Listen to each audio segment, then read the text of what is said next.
Hey, what's going on, guys? It's Adam here, and welcome back to another video where today we're going to be talking about the Apple event that just happened. And well, it was very special. It was about the Mac. So let's jump right into it.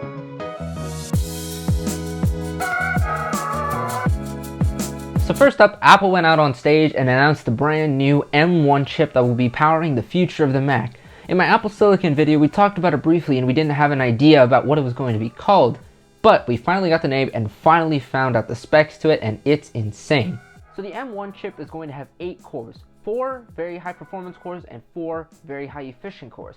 It's also going to have an 8-core GPU as well, also a neural engine to go along with that as well. So if we take a look at this graphic that we see on the screen right now, is that Apple's combined everything that used to be in separate chips on the board into one singular chip inside the M1 chip. And from the numbers that we saw on stage, it's going to be absolutely a beast. Overall, this chip is all about efficiency and power, what Apple does very well, and I'm very sure that it will deliver that.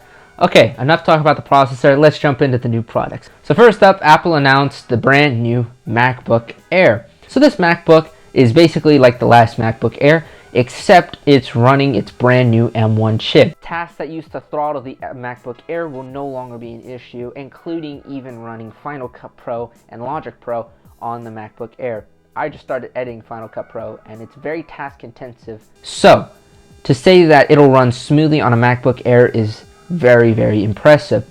Also on stage, they announced a bunch of other things, such as the insane battery life claims that we saw, up to 18 hours of battery life, 16 gigabytes of memory, up to 2 terabytes with an SSD, macOS Big Sur, 13.3-inch Retina display with the all-new P3 wide color gamut spectrum, 9 times faster machine learning, up to 2 times as fast as the SSD, of course, the good keyboard and not the butterfly switches.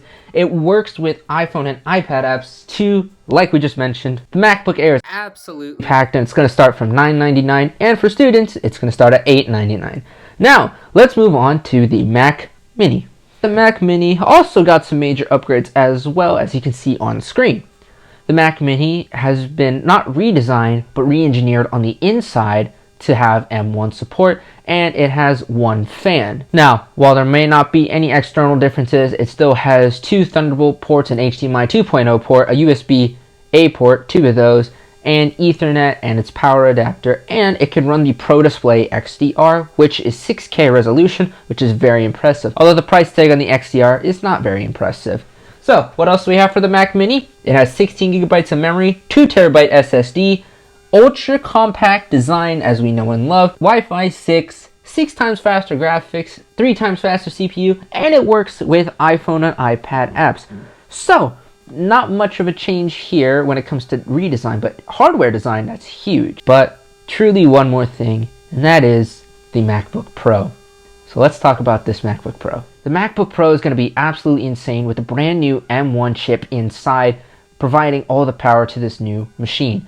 It's going to have up to 20 hours in video playback, which is absolutely insane and unheard of any Mac before. Now let's talk specs about this. The MacBook Pro is going to have 16 gigs of memory, up to 2 terabyte SSD, the same crisp display that we know with Macs, the same touch bar, studio quality mics, 20 hours of battery life, and iPhone and iPad Pro apps, up to 3 times faster CPU and 5 times faster graphics. So this all means that the MacBook Pro is going to be even more of a beast than it already is. The brand new feature in Mac that allows you to bring iPhone and iPad apps on to your Mac. So that means you can play Among Us Mobile on your Mac, which they paid a tribute to, which I kind of found funny. But any game or any program that runs on iPhone that you want to run on Mac, you can do that with this new update, Big Sur. Overall, this event was jam-packed with the brand new M1 chip powering the future of the Mac and the brand new products that were announced today. Although they aren't brand new, they were redesigned internally, which is huge because of performance and efficiency and of course battery life. Let me hear your thoughts down below. What do you think about this new transition to Apple Silicon? It's absolutely insane. And if you want to see my last video talking about the preview of it, although we kind of know everything now, but if you still want to check it out, I'll link it right up here. Other than that, that's the Apple keynote in about 5 or so minutes. Hope you guys enjoyed that. If you did enjoy, make sure to hit the like button, and if you really enjoyed it, then make sure to subscribe. And if you have any questions, ask them in the comments below. I'll be hanging out there for the next couple hours, so just drop a question and I'll answer it if I didn't answer it in this video. Thank you for watching, and I'll see you in the next one.